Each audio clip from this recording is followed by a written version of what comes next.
Welcome back to Bourbon Barrel Talk. I'm your host, Scott Minton. Today, I'm sitting down with my homeboy, Ofo fanboy, Mr. Josh. How we doing today, sir? I'm doing very well. And how about yourself, Mr. Scott? Finest frog hair split 4 ways, brother. I have never heard that, but is that something you heard on the farm? That's right. My grandpa used to say that, man.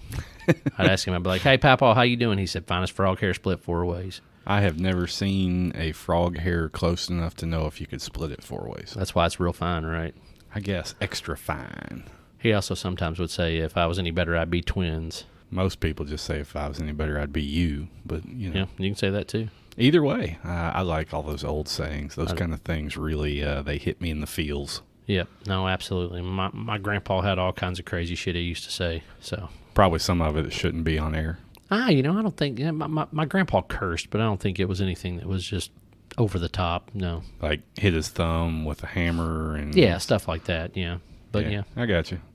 But all right. He was one of those old school dudes that used to carry around like a pint of Jim Beam in his back pocket, or a pint of, wild turkey, or whatever the cheapest, thing he could get a hold of at the time. And he'd just put it in his back pocket, work the field. And is that what you call a little nipper? Yep. When he was thirsty, he'd pull out a little sip and go on with his day. That's awesome. Yep. That is really awesome. I wish I could do that today. I wish I could too. It would make my life a lot better if I could just carry around a little pint in my back pocket. Yeah. But I'm not a Jim Beam fan, so a little turkey might be good. Some old turkey. Yeah, get you some 101, put it in your back pocket, carry it around all the time. It might keep you warm in the winter. That's right. So, hey, so Josh, you had the idea for this episode, and we did it about a month and a half back. Kind of, it wasn't really an episode, but it was an idea that you had, and we decided to turn it into an episode. So, do you want to tell the Bourbon Barrel Talk family, exactly what we're talking about today? Yeah, so COVID crap, all that stuff, and nobody was able to get together for the holidays, so you didn't have any real bottle shares going on. But every once in a while, you just want to have a real long text thread that just goes on and on and on and on forever about stupid stuff. So right before the holiday, I want to say maybe second or third week of December, probably second week, one morning I was feeling real froggy at the house, and I had these 8 bottles of rye whiskey that were all open. So I said, you know what? I'm going to do an 8 days of rye and pour them all in sample bottles. Just put a number on it. Don't tell anybody what the bottles are. I actually gave you all a picture of what all the bottles were in general, but you didn't know which sample bottle was associated with each. That sounds correct. Okay. So we had 8 days of rye. Gave you guys all really just 8 bottles. Told you the picture, what it was, but you didn't know which number was which. And I held a competition across the group of 4 of you plus me, and I didn't compete because I knew what each of them was. I didn't ask my wife to randomize them or anything. Which is what you should have done. Which is what I should have done, and which is what I'll do next. But I asked you guys to all try all 8 different rye whiskeys, and to then send me individually, just to me, leaving the rest of the group out, your votes on what you thought each one was. Now, I'll go ahead and spill the beans here. We all sucked. Everybody sucked. Out of the 4 of you, 1 of them got none right. 3 of them got 1 right each. One of the guys had threatened just to write down rabbit hole for all of them so he'd get 1 of the 8 right regardless. So that's actually a solid idea. Yeah, he's a funny guy. He's a very witty guy. I guess you probably would have a pretty good chance if you wrote down just 2 different ones that you'd probably get 2 right, but still. So I had 8 bottles of rye open, and that's what we used as the basis. I'll go ahead and tell our group here what they were, just so everybody can have an idea of what you were drinking, and then I'll give you a little basis for what I was thinking. Now I want to throw a caveat out there for me I tried all mine on one day, which I probably should not have done. I don't know. That's probably a good way to do it, so you can compare them all evenly. Well, the only problem with that is that you're going to get one that was, because some of them were barrel strength and some of them were not. So therefore, if you get a little heat, then it's really hard to, I guess. I mean, come on. Only one of them was hotter than hell. Wasn't there 2 that were like above 110? Yeah, there were 2 above 110, but. So, all right. So 8 days of rye, and I did not give them to them in this order, but They were, number one was Rabbit Hole, Boxer Grail at 95 proof. Number two was a High West Yippee-Ki-Yay at 92 proof. Number three was a Nulu single barrel, double barrel Marriage, coming in at 117.9 proof. And that was a Louisville Bourbon Hound single barrel pick that they had blended. I don't know if blended is the right way to call it, but they dumped two barrels together, blended them, mixed them, and then that became however many bottles they put out. And that was a little hot. I had a Willett Family Estate 4-year rye at 111.6 proof, Old Forester 100 proof because I'm the fanboy, Sazerac Rye 90 proof, which was really the first rye that I really enjoyed. I mean, it's a low one, and it's a really low rye mash bill for a rye whiskey. Russell's Reserve 6-year 90 proof.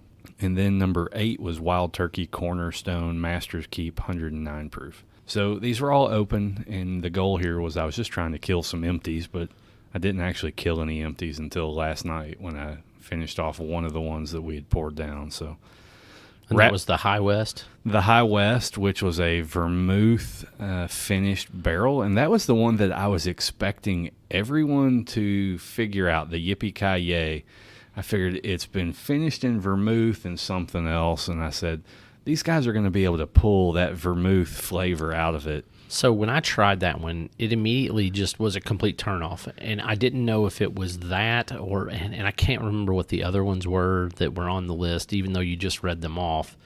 But I had it locked in between that one and that other bottle, and I just guessed those two, I guess, wrong. So I really expected you to pick out the Old Foe 100, the 100 proof rye, which I couldn't. And I expected somebody to pick out the Sazerac rye, the 90 proof, Baby Saz bottle. And I was expecting that just because I think it's a fairly consistently consumed bottle. Yeah, I would agree to that. But so I those are two bottles that I just don't own regularly. Like I when I drink them, and it's usually when I'm out and about or with friends, things like that. But those are two bottles that I don't own, so therefore I don't drink them regularly. I also expected people to either pick up on the Russell's Reserve 6 and the Wild Turkey Cornerstone and to think they were of a similar mash bill, but there was no dice on that. Nobody got it, and nobody, flipped those two, or the proofs were so different, between a 90 proof and 109. I thought somebody might pick out the flavor, the differences in them, but 3 of you got one and 1 of you got none. Right. So I was a little shocked. I was a little disappointed that nobody got, more than one, and nobody was able to win the bottle that I was putting up as the prize. But I guess we'll get together when COVID's over and we'll all just drink the bottle together. So it was Willett. It was Willett and Yippee-Ki-Yay. They were both very floral, like heavy floral, grassy, minty on the flavor to me. Both of them were. And they were turnoffs, and I think that I got those two confused. Like if I checked my numbers again, I think that I might have had those things flip-flopped or something like that. But yeah, just something different in those aspects. But honestly, I had a blast just texting with you guys over I think it went on for about a week because nobody really dove into them all at once, and then... Except for me. Well, you dove into them, but, I distributed them, and then nobody drank them for like 4 or 5 days, and I was like, what the hell, man? I gave everybody these little 1-ounce sample bottles, and nobody touched it. Yeah. And then everybody started drinking them, and then one night everybody turned in their results to me, and I'm just sitting there laughing like, come on, guys. So my favorite thing about that text in exchange is one of the gentlemen, he decided he was going to name all the rye whiskeys after different girlfriends that he had banged in his life. Oh, come on. He didn't really. That was a joke. I'm sure it was a joke, but it was just funny the way that he put it out there. He's like, oh, this one's Vanessa and this one's Susan. And I don't even remember the names. I just remember they were it all just being old, funny. They were all ex-girlfriend names of humor, but that was funny. Yeah. And he ran out of names and said I couldn't do any more than 8. So that's right. But I enjoyed that, during the holidays, we were all sharing this text, and there were a few things that shocked me, maybe the person that you don't know their palate very well or well enough to know how they're going to think about some of these things, and hearing the notes that they take out of them was interesting to me because everybody thinks a little different about it.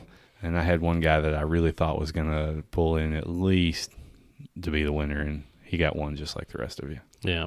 So I can't remember who you thought that was. We'll talk about it off air because I know you said you didn't want to drop His any name names. was Rick James. Rick James, bitch. The funny thing is, the one that I said was my favorite was the Nulu 69 barrel, which I thought was odd. Even though I really enjoy that, I thought for sure I would have said, "Oh, my favorite was the Cornerstone Rye from Wild Turkey." So Well, that was certainly I was going to say the most expensive, but it felt like that Nulu single barrel was expensive. they're probably about the same price. Yeah, they were about the same price. So the Nulu and the Wild Turkey Master's Keep were both $120, $125 bottles.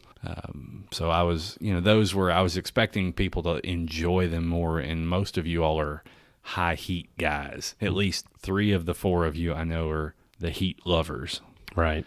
So I was thinking you guys might, pick up on some of those things. But I enjoyed it. I'm really glad we did it. And, so what's next is going to be, we've already had a group text thread to say, are we going to do some single barrels? Are we going to do some daily drinkers? Are we going to do all old foe? And I'm going to hold on the all old foe after doing the 12 days of old foe because I drank a whole lot of old foe in the month of December. I drank a whole lot of Old Forester in December as well.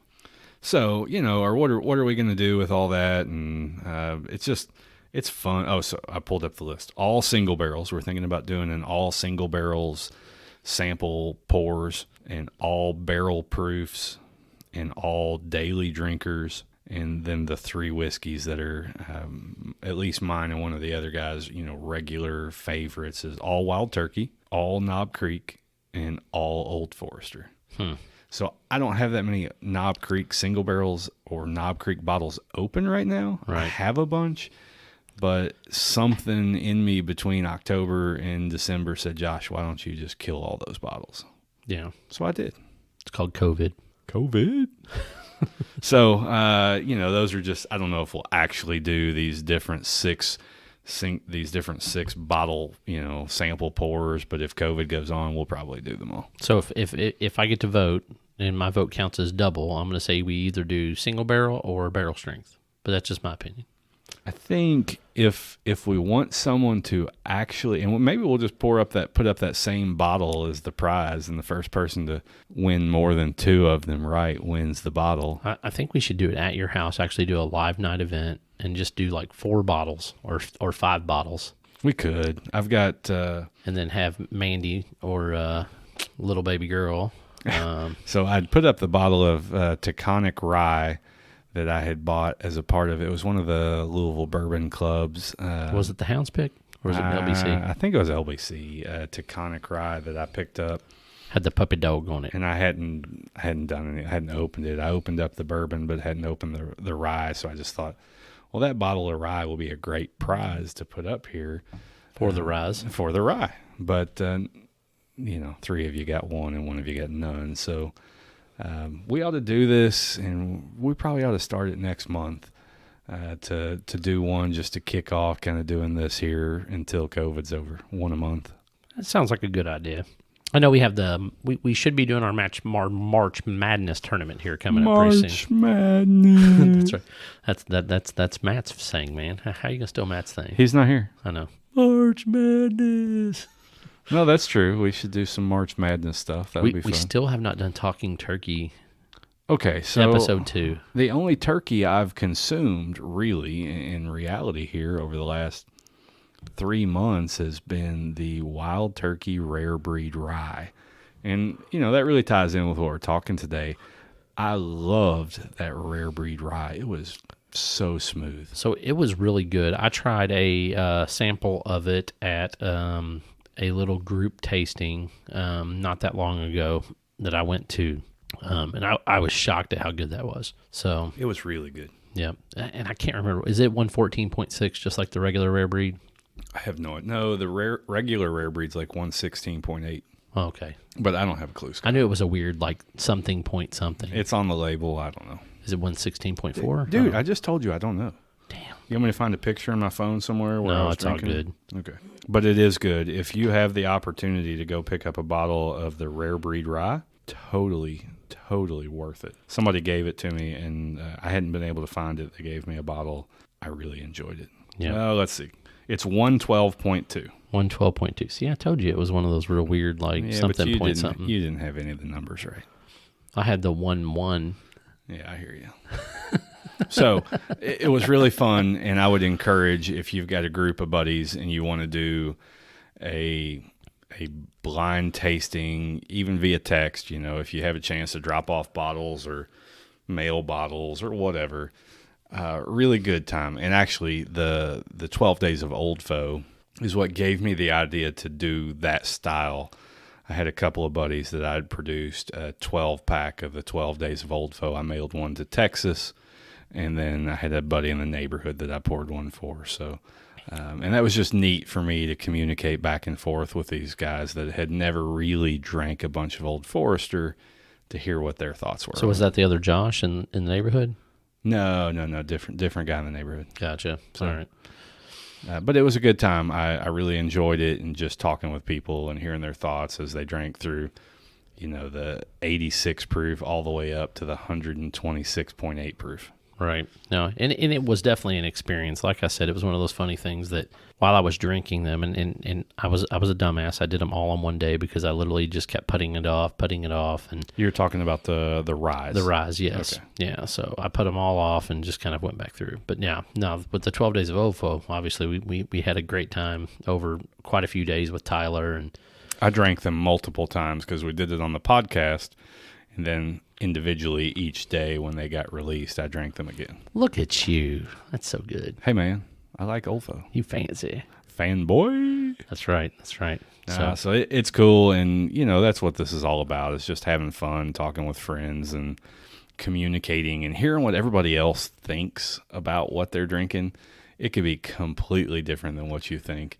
And this was interesting to me, but I gave everybody a bunch of ryes that none of them really had experience drinking, other than, the Sazerac, baby Saz bottle some people had, and a few of them had maybe tried a couple of them.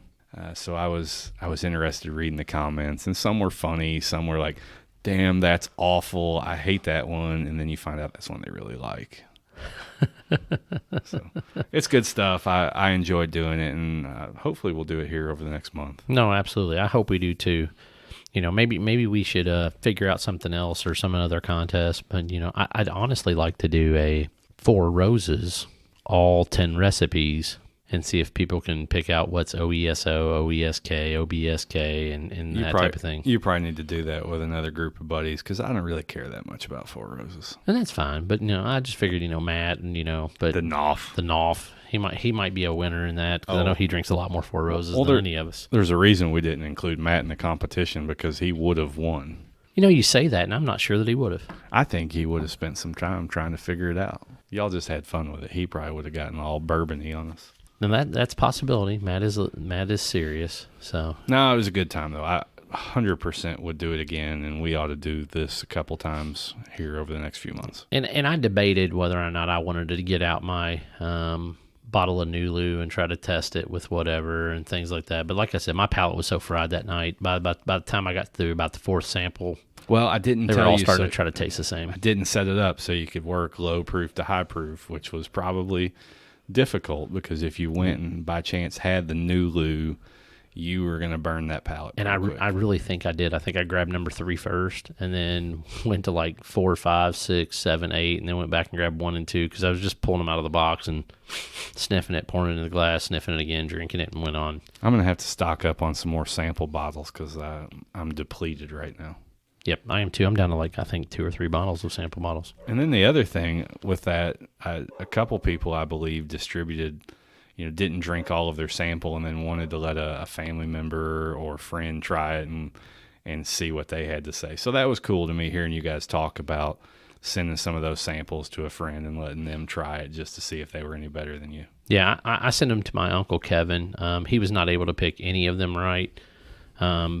And he's a rye drinker. Like, he loves rye whiskey, but he's like half those brands he had never even tried before, which I thought was funny. So it's one of those funny things that like he pretty much only drinks like Knob Creek Rye, Bullet Rye. And I had neither of those open. I know. So it was one of those funny things that like the things that he's like, oh, this is what I drink all the time. Like we had none of those in that ramp, so he was able to try it.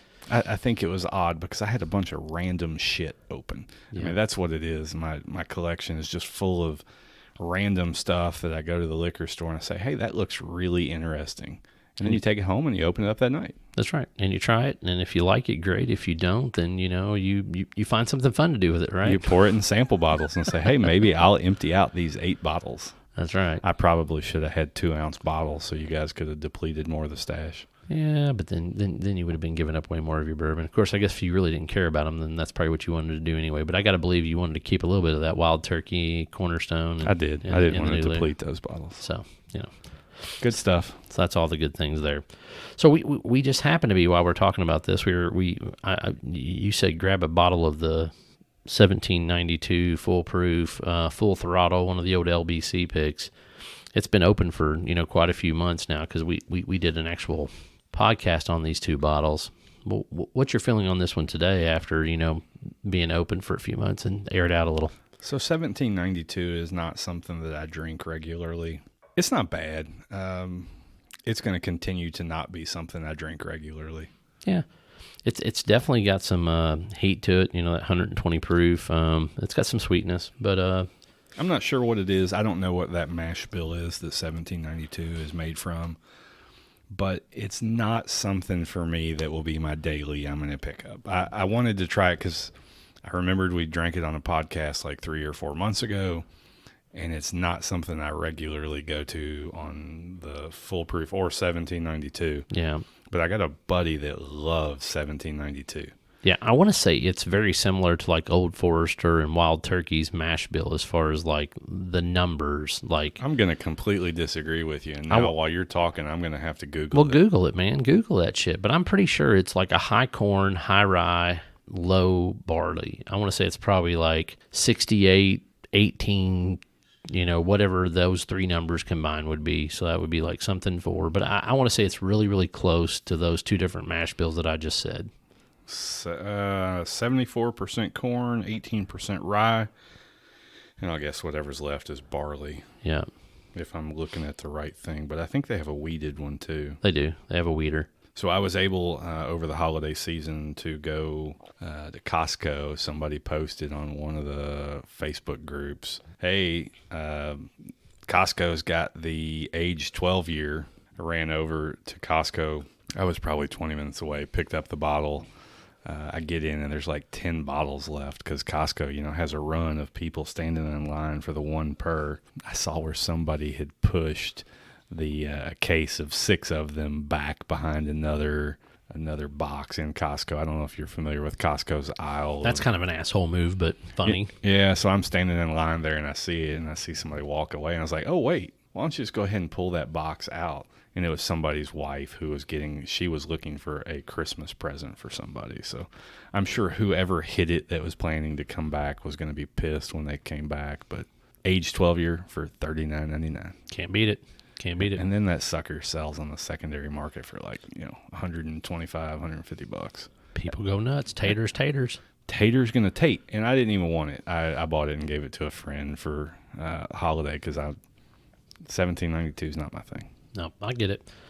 So check out the other 2 mash bills real quick, and then we'll call this thing a close today. What other 2 mash bills am I looking at? Old Forester and Wild Turkey. Oh, well, we already know that they're 68. Yeah, they're somewhere in that 68 to 72 so range. So they're in the ballpark. So they are. I'm right. You're right. Whatever. And I think the only reason I remember that is because I think we had this exact same discussion when we actually talked about the 1792 picks. But we did the 1792 picks after we had been drinking a lot. Oh, absolutely. That's what I said. I said I vaguely remembered it. I didn't say I remembered 100%, but I got you. I'm kind of like an elephant. I remember some shit. I hear you. Long story short, it's really fun to do a blind tasting with friends, even if they have 0 chance of getting it right. Yep, it absolutely is. Well, it kind of reminds me of, except for we got all of them right as far as what they were, other than the exact ones. But when we did the Buffalo Trace Old Forester night, whenever you and Matt had the slobber knocker of having that discussion of which was better, a Buffalo Trace single barrel versus an Old Forester single barrel. And we did rule that the Old Forester was better, right? It was a 2-1, I think, decision. I don't know if Matt ever actually conceded that he agreed or not. Yeah, whatever. I stand behind it. I do enjoy Old Forester, but I also understand that other people like other stuff. Absolutely, 100%. And I really, honestly, I try to stay away from the weeded whiskey because for some reason, for me, the weeded whiskey gives me a bad headache the next day. And it doesn't even have to be a lot. It's just, I don't know if it's a gluten thing. I'm not really sure what it is, but the weeded whiskey messes with my head. Fair enough. So I stay away from it. Fair enough. That's all I can say is fair enough. Buffalo Trace is weeded whiskey. Right? Yeah, I don't know if Buffalo Trace is. Weller is, but I don't know that all Buffalo Trace. not all of them. Yeah, I want to say that is the mash bill number 1 is Buffalo Trace, and I want to say that is it's a low rye. Okay. But Either way, I don't know. I stay away from Does it give you a headache though? The Buffalo Trace? I don't drink Buffalo Trace regularly, but there's some weeded whiskeys I just avoid because of that. Gotcha. 100% understand. So, hey, if you want to find Bourbon Barrel Talk, you can find us on Facebook, Twitter, the Instagram. I'm trying to decide, Josh, should I do a TikTok? Start doing some funny videos on TikTok? I'm a little too old for TikTok, so I think that means you're really too old for TikTok. Wow, fucker. Anyway, if you want to find us, Facebook, Instagram, Twitter, you can also email us at bourbonbarreltalk@gmail.com. You can check out our website. I'm hoping to find an intern. If anybody wants to say, hey, Scott, we'd love to help you redesign your website, help you put up some up-to-date content, we would love your help. So reach out to us, send us an email, check out the website, whatever you want to do. Just get in touch with us. Make sure you hit the subscribe button, the listen button, and then share every episode that you listen to with your friends and family. That way we can pick up some more listeners and have a lot more fun in the Bourbon Barrel Talk family. This is Scott and Josh signing off. Peace.